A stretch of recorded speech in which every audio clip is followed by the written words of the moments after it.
Welcome to The Explainer. Today, we're tackling a real head-scratcher in the crypto world. Why on earth did Bitcoin's price just flatline in 2025? And more importantly, what do some experts believe is just around the corner? Right, this was the question that was on every single investor's mind last year. I mean, all the signals, all the news, it all seemed to be pointing up, but the price itself? Well, it was telling a completely different story. Just look at the disconnect here.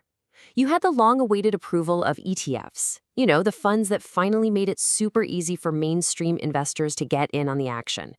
You had major political tailwinds and a ton of institutional interest. The news was, by all accounts, fantastic, but the price, it just went sideways, stubbornly flat, and even dipped a bit by the end of the year.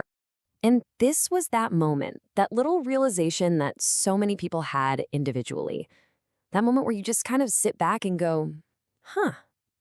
The old patterns, the cycles that everyone used to rely on, they just didn't seem to fit anymore. It was clear Bitcoin had entered a whole new phase. So here's where the thinking gets really interesting.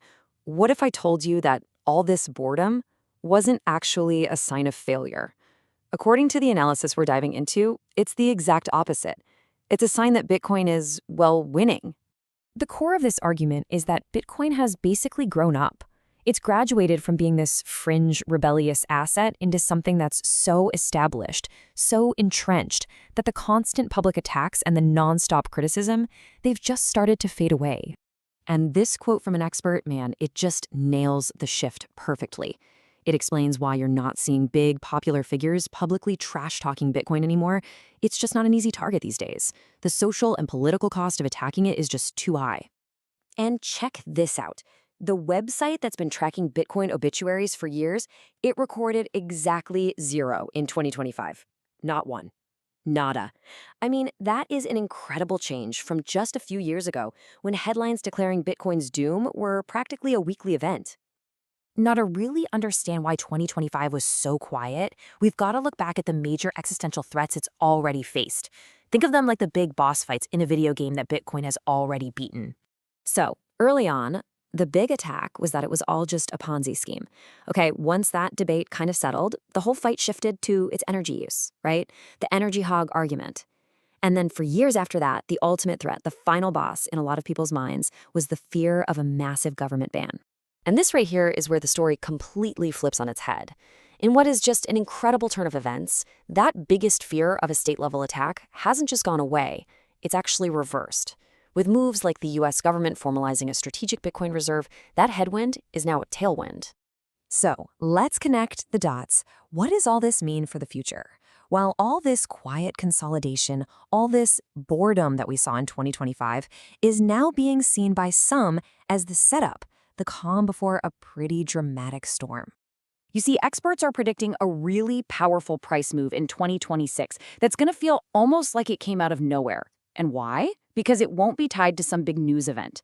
Instead, it'll be the release of all the pressure that's been building up during this long, quiet, sideways period.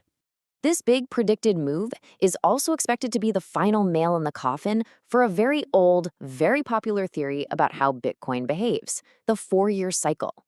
This was the idea that Bitcoin's price was tied to its halving events, when the new supply gets cut in half. For a long, long time, a lot of people were convinced that Bitcoin's price moved in this predictable 4-year wave of peaks and troughs. But analysts now think that the flat performance of 2025, followed by a potential new all-time high in 2026, is going to prove once and for all that the old model is broken. So what's the bottom line here? The consensus among these particular experts is that this big shift is going to catch the wider market completely by surprise, and that it will end up making Bitcoin the single top-performing major asset of the year in 2026.